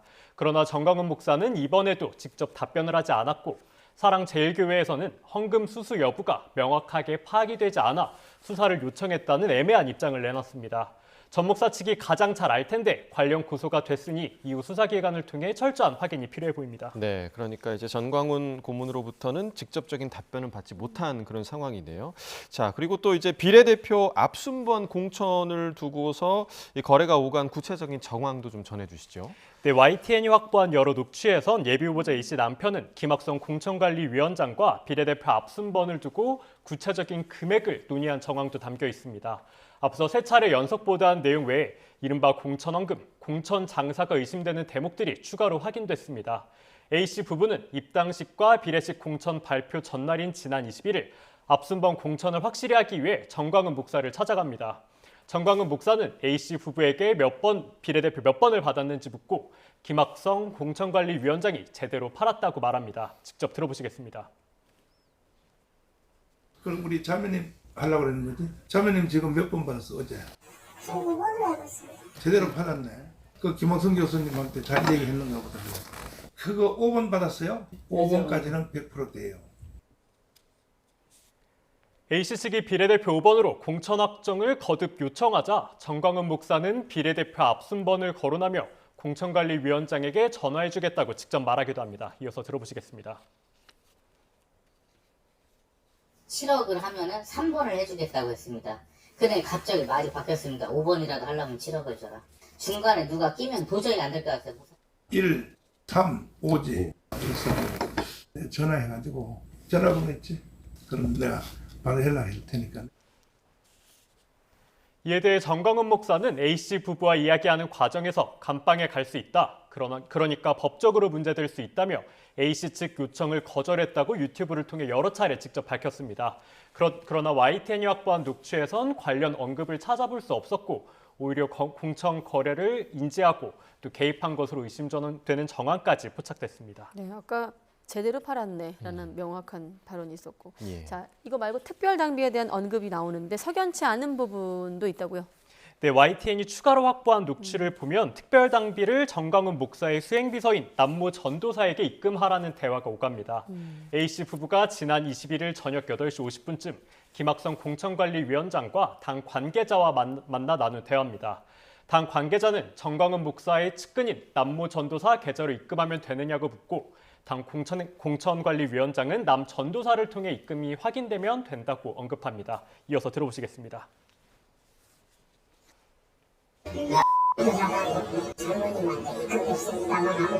그러면 연락이 온다고 교수님이 근데 잘 됐습니다. 잘 됐습니다. 하면 끝나는 거예요. 특별 당비라고 한다면 당 계좌로 입금을 받으면 되고 당 공천관리위원장이 모를 수 없는 부분입니다. 그런데 공천관리위원장이 특별 당비 납부 여부를 왜 정광훈 목사의 측근인 남모 전도사를 통해 확인해야 한다고 말하는지 이해하기 어렵습니다. 심지어 남모 전도사는 정광훈 목사의 수행 비서일 뿐 자유통일당 등에서 직책을 맡은 건 없는 것으로 확인됐습니다. 사실관계를 확인하기 위해 김학성 공천관리위원장과 당 대변인, 부대변인에게 수차례 연락을 취했지만 답은 들을 수 없었습니다. 네, 자 결론적으로는 A 씨는 결국에 돈을 입금하지 않았고 또 입당식도 없었고 공천도 모두 받지 못한 거 아닙니까? 네, 그렇습니다. A 씨 측은 수억 원대 돈을 입금하고도 공천이 이뤄지지 않을 것을 우려해 돈을 입금하지 않았습니다. 그리고 지난 22일 이번 총선 비례대표 20명의 명단에 A 씨는 배제됐습니다. 자유통일당은 국민의힘 출신이자 현역 의원으로 당 공약개발위원장을 맡고 있는 황보승희 의원을 비례대표 1번으로 내세웠고 윤석열 대통령의 40년 지기로 알려진 석동현 전 민주평화통일회의 사무처장을 비례대표 2번으로 공천했습니다.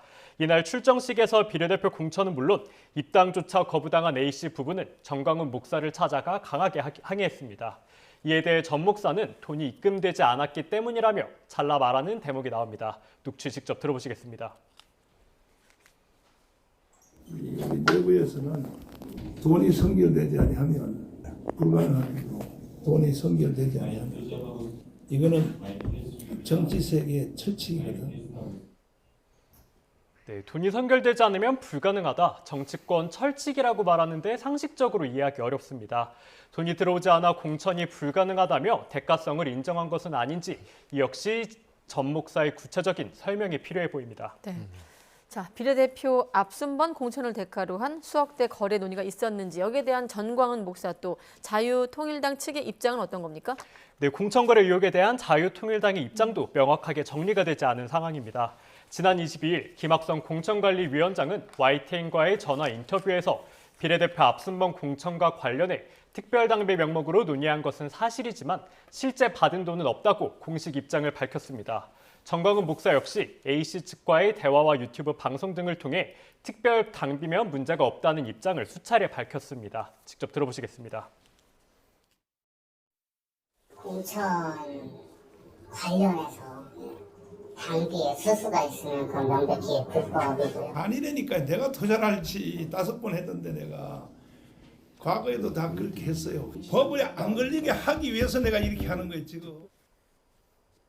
그런데 정작 자유통일당과 사랑제일교회 측은 공천 대가 성격이 아니라고 공식 입장을 통해 전면 부인하고 있는 상황입니다. 네, 그러니까 이번 윤 기자 취재로 구체적인 녹취 여러 개가 지금 확보되어 있는 상황인데 공천거래 의혹에 대한 수사를 통한 철저한 진상규명이 필요하다 이런 목소리가 지금 높아지고 있는 상황이죠. 네, 더불어민주당 강두구 의원은 오늘 기자회견을 열고 철저하게 수사해 엄벌에 처해야 할 사안이라고 지적했습니다. 시민단체 역시 공직선거법 위반에 해당될 수 있는 불법 행위라며 조만간 고발에 나서겠다고 예고했습니다. 정당이 특별당비를 받는 것 자체는 문제가 없지만 공천을 대가로 한 것이라면 명백한 위법입니다. 특히 중앙선관위에선 공천과 관련해 특별당비 등 모든 정치자금을 요구해선 안 된다고 분명히 규정하고 있습니다. 직접 받지 않았더라도 후보자 추천을 약속하거나 알선하는 행위도 엄연히 법에 어긋납니다. 중앙선거관리위원회는 YTN 보도 이후 공천거래 사안을 인지하고 서울시 선관위 지도과를 통해 사실관계 확인 작업을 진행하고 있습니다. 국민을 대표하는 국회의원 비례대표 후보직을 사실상 돈으로 사고 파려던 것과 다를 바 없는 공천거래 의혹에 대해서 철저한 수사가 필요해 보입니다. 네, 바꿔말이 아까 전광훈 고문이 정치세계 철칙이라고 했던 걸 좀 반증해내는 과정이 좀 필요해 보이겠네요. 네, 사회부 윤성훈 기자와 함께했습니다. 수고했습니다.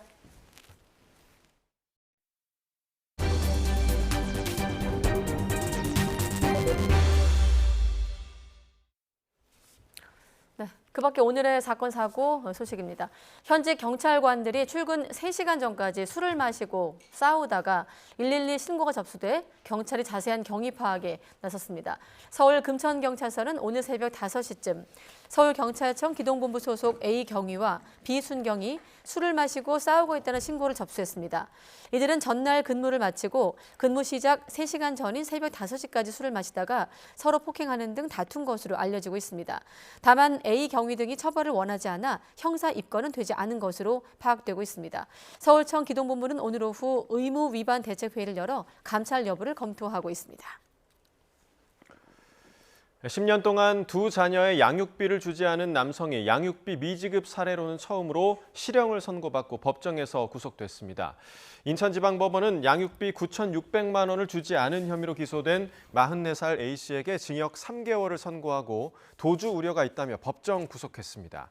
재판부는 A씨가 굴착기 기사로 일하며 급여를 모두 현금으로 받았는데도 10년 동안 1억 원에 달하는 양육비를 주지 않았고 피해자는 모든 방법을 동원했지만 양육비를 받지 못했다고 설명했습니다. 지난 2021년 양육비 미지급자에 대한 형사처벌 규정이 도입된 뒤 첫 실형 선고 사례로 그동안은 대부분 벌금형이나 징역형의 집행유예가 선고돼 왔습니다. 네, 강원도 원주시에서 화물차가 음주 상태로 역주행하는 위험천만한 상황이 벌어졌습니다. 따라오는 경찰의 경고도 무시한 채 거리를 질주하던 화물차. 1km를 도망가고 나서야 멈췄다고 하는데요. 위태로웠던 당시 현장 화면 함께 보겠습니다. 네, 밤사이 순찰자 한 대가 도로를 순찰하고 있고요. 자, 경찰관들 사이에 시야에 이상한 차량 한 대가 들어오고 있습니다. 옆 차선을 달리던 화물차가 갑자기 중앙선을 건너서 반대편 차로로 넘어가더니 그대로 달리기 시작한 겁니다. 경찰관들은 곧바로 순찰차를 옆으로 붙이고 경광등을 깜빡이면서 멈추라고 신호를 줍니다. 사이렌도 치명하면서 하이빔을 쏴서 이제 쓰라고 또 이제 방송 그 마이크가 있어요. 그 정지하라고 이렇게 마이크로 방송도 하고요. 네, 하지만 이 화물차 경고에도 아랑곳하지 않고 반대편 차선을 그대로 내달립니다. 다시 맞은편 차선으로 넘어오려긴 했지만 차선을 넘나들듯 말듯 위험한 운전은 계속됩니다. 그 상태로 1km 넘게 질주한 화물차. 빨간색 신호를 받고 나서야 멈추게 되는데요. 네, 차 문을 열고 내리라는 경찰 요구에도 얼마 동안 응하지 않던 운전자, 경찰이 몇 차례 잡아 끌고 나서야 겨우 이렇게 차 밖으로 내렸습니다. 그걸로 감지해서 음주가 확인이 되면 운전자를 하차를 시켜가지고요. 측정기로 측정을 하게 됩니다. 현장에서 바로요. 네, 확인한 남성의 혈중 알코올 농도 얼마일까요? 0.179%, 0.179% 면허 취소 수치였습니다. 다행히도 아무런 사고는 없었지만 하마터면 큰 인명피해로 이어질 수도 있었던 아찔한 상황이었습니다. 네, 북한 평양 외곽에 있는 핵시설에서 확장 공사 정황이 포착됐다고 미국의 북한 전문 매체인 NK뉴스가 보도했습니다. NK뉴스는 민간 위성업체가 강선 핵시설을 촬영한 위성사진을 분석한 결과 최근 주 건물 뒤쪽으로 새로운 별관이 건설되고 있는 것으로 나타났다고 전했습니다. 강선 핵시설은 우라늄 농축시설이 있을 것으로 추정되는 곳인데 이런 공사가 원심 분리기 공간을 마련하기 위한 작업과 관련이 있을 수 있다고 NK뉴스는 분석하기도 했습니다. 일본 정부가 김여정 북한 노동당 부부장이 북일 정상회담을 위한 일본과의 접촉을 거부하겠다는 발표에도 불구하고 정상회담 추진 노력을 계속할 것임을 시사했습니다. 일본 정부 대변인인 하야시 요시마사 관방장관은 오늘 기자회견에서 어제 북일 정상회담을 추진하지 않겠다는 김여정 부부장의 담화에 하나하나 언급하는 것은 삼가겠다고 말했습니다. 그러면서 북일 간 여러 현안 해결을 위한 일본 정부 방침에 대해선 그동안 거듭 설명해온 바와 같다고 말했습니다.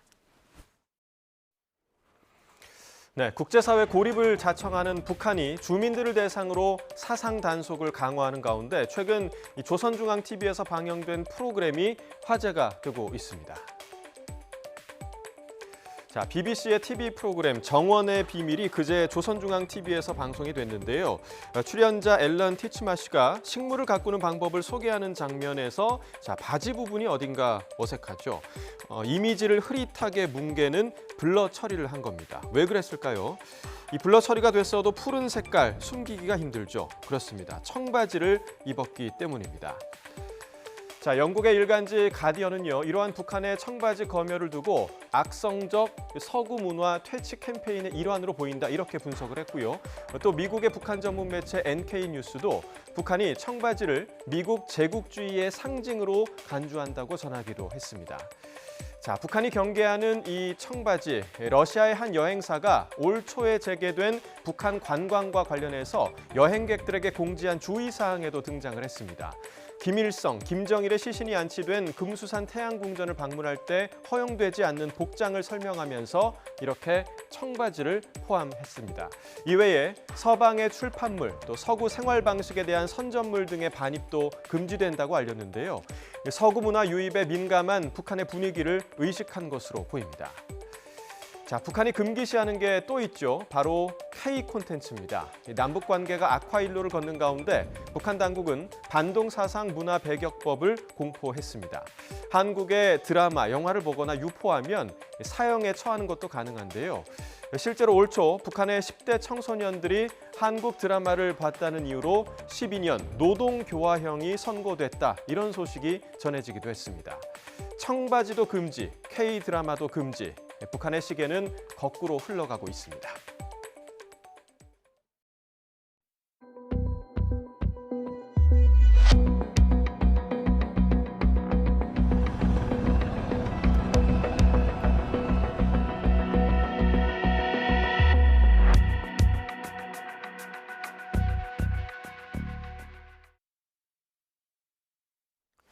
네, 방금 보신 것처럼 미국 볼티모어에서 다리가 통째로 무너지는 어처구니 없는 사고가 발생했지만 테러 가능성은 없는 것으로 나타났습니다. 네, 미국 자동차 수출입 관문인 볼티모어 항이 기약 없이 문을 닫으면서 자동차 공급에 차질이 예상됩니다.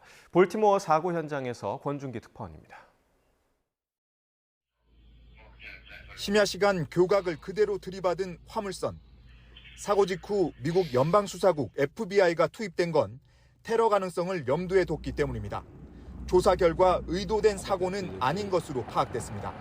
대신 충돌 당시 화물선에 불이 모두 꺼져 있는 점 등으로 미뤄 전력 공급에 문제가 지목됐습니다. We can confirm that the crew notified authorities of a power issue. Yes. And that they had lost power on the ship. Yes. 처음엔 실종자가 20명에 이를 것으로 추정됐지만 미리 조난 신호를 받은 당국이 통행을 차단하면서 다리 위를 지나던 차량은 없었습니다. 하지만 분주한 시간을 피해 한밤중 교각을 수리 중이던 인부 8명은 모두 강에 빠졌습니다. 지금 제 옆에 길이 키브리지로 이어지는 도로입니다. 여기서 불과 500~600m만 더 가면 다리가 끊어지는 구간이 나오고 이 사고를 낸 화물선 위에 실려있는 컨테이너 박스들도 그대로 볼 수 있습니다. 키브리지 붕괴 이후 메릴랜드주 당국은 볼티모어 항 운영을 무기한 중단했습니다. 대서양 관문인 볼티모어 항은 미국 최대 자동차 수출입 기지여서 이번 사고가 미국 내 자동차 공급에도 영향을 미칠 것으로 보입니다. 바이든 대통령은 최대한 빠른 복구를 약속하며 다리를 새로 짓는 비용은 연방 정부가 대겠다고 밝혔습니다. I've directed my team to move heaven and earth to reopen the port and rebuild the bridge as soon as humanly possible. 다리가 맥없이 무너지면서 교각의 안전 관리도 도마 위에 올랐습니다. 교통당국은 3년 전 키브리지 안전검사에서 상태가 양호했다고 밝혔습니다.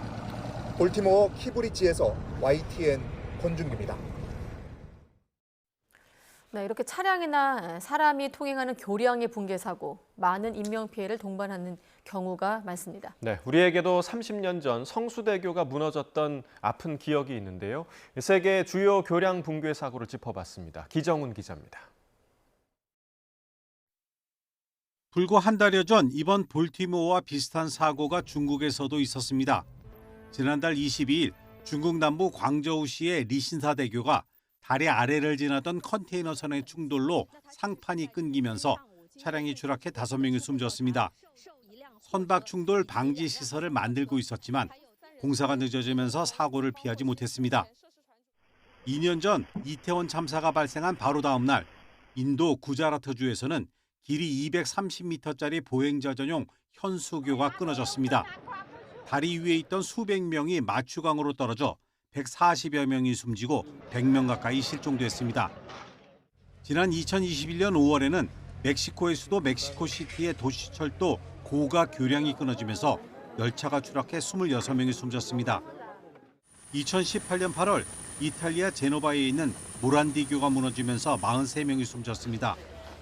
이탈리아의 전설로 불리는 건축가 리카르도 모란디가 디자인한 다리였지만 부실 시공과 부실 관리가 겹치며 참사를 막지 못했습니다. 우리에게 다리 붕괴의 트라우마를 전해준 건 30년 전 성수대교 붕괴입니다. 1994년 10월 21일 아침 출근 시간대 성수대교 10번과 11번 교역 사이 상판 약 50m 구간이 무너졌습니다. 버스와 승용차 등 차량 6대가 한강으로 추락했고 등교하던 무학 여중고 학생 9명을 포함해 32명이 숨지고 17명이 다쳤습니다. 이 사고 후 정부는 시설물 안전법을 만들어 시행했지만 바로 다음해 6월 삼풍백화점 붕괴 사고를 막을 수는 없었습니다. YTN 이종훈입니다.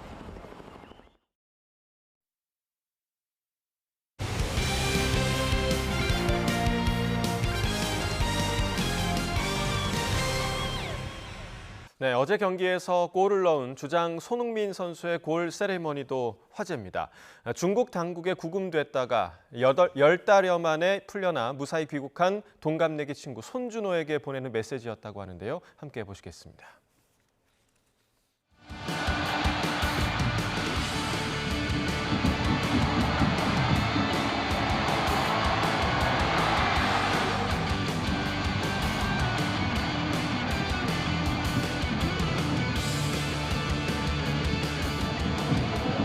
Welcome back, Juno!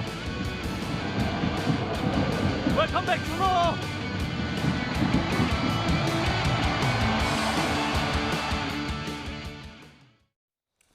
네, 방금 전 웰컴의 대상이죠. 중국 당국에 구금됐다가 10개월여 만에 한국으로 돌아온 축구선수 손준호가 첫 심경을 밝혔습니다.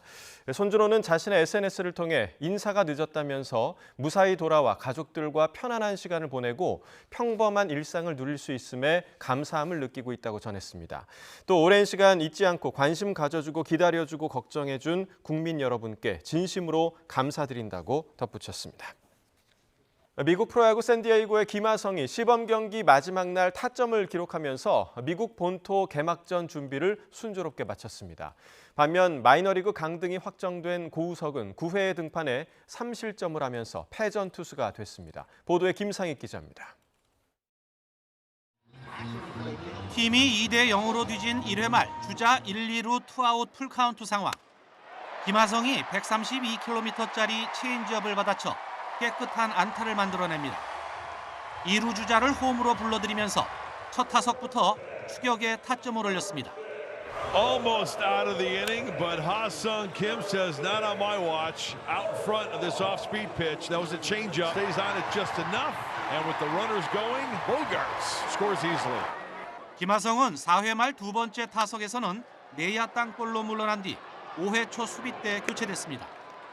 시범 경기를 타율 3할 2푼 3리, 홈런 1개, 6타점 3도루로 마친 김하성은 29일 시작되는 샌프란시스코와의 4연전에서 이정우와 빅리그 첫 맞대결을 펼칩니다. 반면 메이저리그에서 시즌을 시작하지 못하게 된 고우석은 마지막 시범 경기 등판에서도 감독에게 믿음을 주지 못했습니다. 5대4로 앞선 9회 초 마운드에 오른 고우석은 첫 타자를 삼진으로 잡아냈지만 이후 연속 안타를 내줬습니다. 투아웃 이후 슈렉에게 빠른 공 승부를 하다 첫 점수를 내준 고우석은 계속된 만루 위기에서는 야수의 도움도 받지 못하는 악재가 겹쳤습니다. 스미스의 내야 땅볼을 유도해냈지만 수비 실책이 나오면서 주자 2명이 홈을 밟았습니다. 아웃카운트 2개를 잡는 동안 안타 3개와 볼넷 1개를 내주고 3실점한 고우석은 결국 이닝을 마치지 못하고 마운드에서 물러났습니다. 샌디에이고는 6대7로 역전패했고 고우석은 시범 경기 6경기에서 2패, 평균 자책점 12.60의 초라한 성적표를 받았습니다. YTN 김사익입니다. 도하 세계수영선수권 금메달리스트 김우민이 자신의 주 종목인 자유형 400m에서 파리올림픽 출전권을 따냈습니다. 김우민은 경북 김천 실내수영장에서 열린 파리올림픽 경영 국가대표 선발전 자유형 400m에서 3분 43초 69의 기록으로 우승을 차지해 올림픽 기준 기록인 3분 46초 78을 여유롭게 충족했습니다. 국내 여자 프로골프 KLPGA 준회원 선발전에서 집단 부정 행위가 이루어진 것으로 드러나 KLPGA 사무국이 자체 조사에 착수했습니다. KLPGA는 지난 20일 열린 제1차 준회원 선발 실기평가 예선전에서 한 조로 플레이를 펼친 선수 3명이 모두 타수를 조작해 본선에 진출할 수 있는 스코어를 제출했다고 밝혔습니다. 이 같은 부정 행위는 경기를 보조했던 캐디가 다음 날 본선 진출자를 확인하는 과정에서 사실과 달라 사무국에 신고하면서 드러났습니다. 오늘은 맑고 포근해서 깊어가는 봄을 느끼기 좋은 하루였습니다. 하지만 내일은 전국에 또다시 봄비가 내리겠는데요. 오늘 밤 제주도를 시작으로 내일 새벽에는 중북부와 전남 해안까지 비가 확대하겠고요. 오전부터는 전국 대부분 지역에 내리겠습니다. 비의 양은 경남 남해안과 제주도에 최고 80mm로 봄비치고 제법 많겠고요. 시간당 10에서 20mm의 다소 강한 비가 벼락과 돌풍을 동반하며 요란하게 내릴 수 있겠습니다. 반면 중부지방은 5에서 10mm로 적은 양의 비가 예상되지만 비에 황사가 섞인 흙비가 내릴 가능성이 있습니다. 내일 아침에는 비구름이 이불 역할을 해주면서 크게 쌀쌀하지 않겠습니다. 내일 서울 아침 기온 9도, 전주 10도, 대구는 8도가 예상되고요. 낮 동안에는 예년 기온을 다소 밑돌겠습니다. 서울 한낮 기온 13도, 광주 15도, 부산은 14도가 예상됩니다. 비는 내일 저녁이면 대부분 그치겠고요. 이후 대체로 포근한 날씨가 이어지겠지만 황사의 영향으로 곳곳에서 미세먼지 농도가 짙게 나타날 전망입니다. 지금까지 날씨 정보였습니다. 네, 가장 빠른 종합 뉴스 뉴스큐 마치겠습니다. 이어서 이브닝 뉴스가 방송됩니다. 함께해 주신 여러분 고맙습니다.